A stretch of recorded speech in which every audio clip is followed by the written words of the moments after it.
Hi everybody, and welcome back to part 3 of this lecture on the evolution of theater in the great city of London. Bit of good news to start with. Parts 3 and parts 4 are substantially shorter. Alright, let's just do a very quick recap. So Oliver Cromwell comes in, basically takes over the government, executes Charles I, and becomes the de facto dictator of England. Now, along with that and his Puritan beliefs, he shuts down the theaters, and that brings all of this amazing theatrical activity to a screeching halt. Now, it really was a golden age, particularly when we're looking at the dramatic playwriting, the poetic playwriting, started, I think, primarily with Christopher Marlowe, particularly his perfection of iambic pentameter, the meter from which the poetic writing was created from, and then brought to its greatest heights under Shakespeare. Now, to think that Cromwell was the only person to shut down the theaters would actually be false. The theaters were shut down fairly regularly due to the plague. Every time bubonic plague reared its ugly head in London, you can be sure that all public places like theaters were shut down. So our playwrights, our actors, all the people involved with the professional theater that had just sort of began to flourish, they were often stopped and had to lie fallow ultimately until the plague ran its course and they could reopen. So that's why playwrights like Shakespeare wrote a lot of poetry, because that was a way that they could keep writing, keep earning money until the theaters could open and their plays could be produced again. Well, Cromwell's reign is relatively short. I mean, he deposes Charles II in 1658, and he doesn't live too much longer than that. After he dies, his son takes over, but quite frankly, he's not very good at the job of dictating, and about 1660, he resigns, and a deal is cut with Charles II. So the royalists return, the monarchy is restored. And we use that term restoration in a lot of different ways. Restoration, in this case, restoration of the monarchy, but also restoration of theater, because it just so happens that Charles II is a great theater lover. So theater comes back at about that time. Now, Charles, though, has particular taste. Now, he was in exile in France, and so he started to get his taste of theater in France, which had already introduced women to the stage. Remember, over in England, particularly Puritan England, such a thing would have seemed just absolutely ghastly.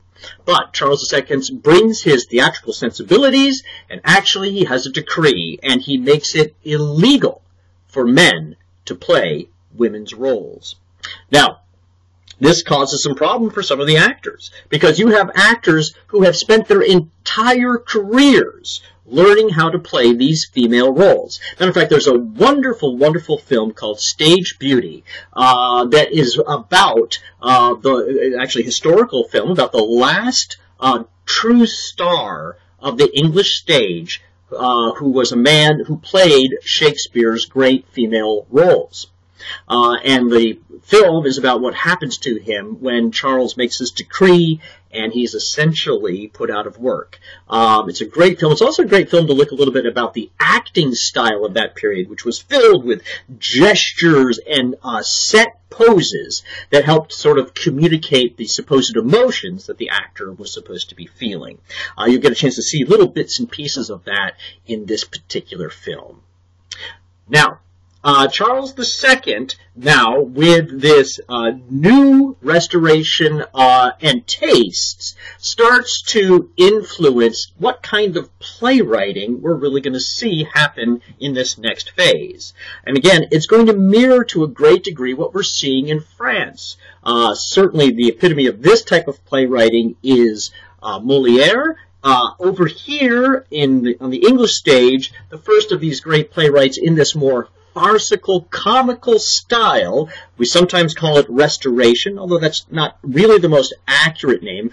Its more accurate name of the genre is comedy of manners. And the first of the great playwrights is Oliver Goldsmith.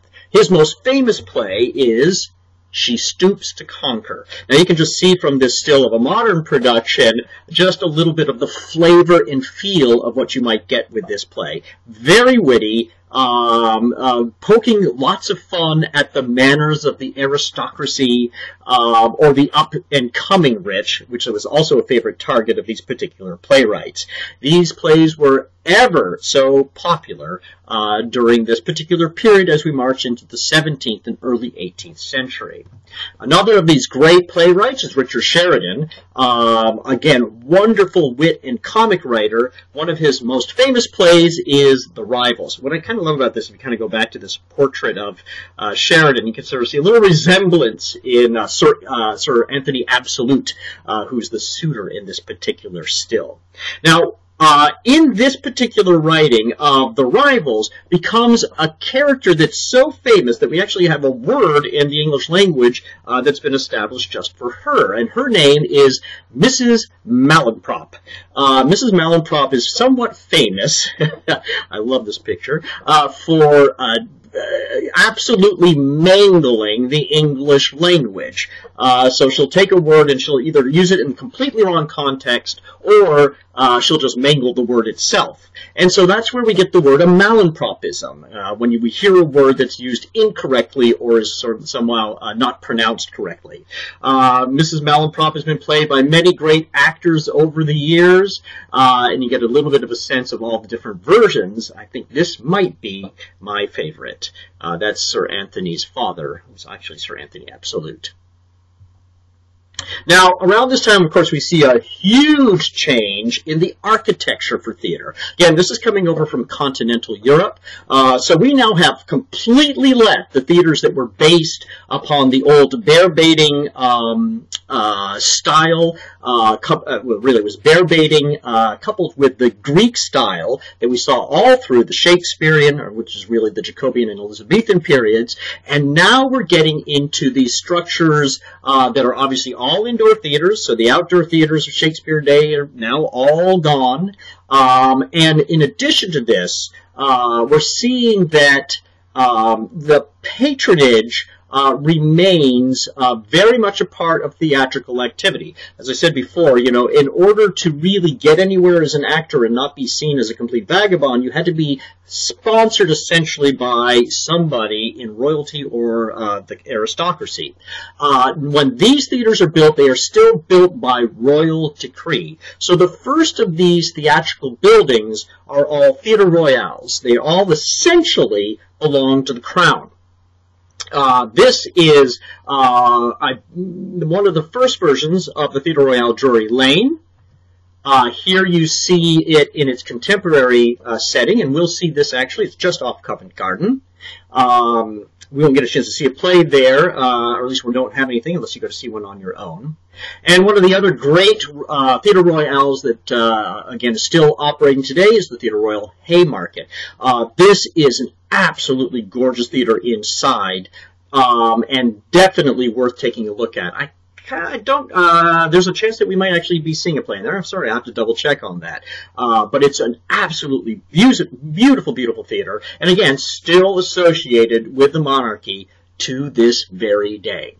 So, the restoration of this sort of period, again, of sparkling playwriting, but not necessarily with the substance that we had during that classical age with Marlowe, Jonson, and Shakespeare, just to name a few.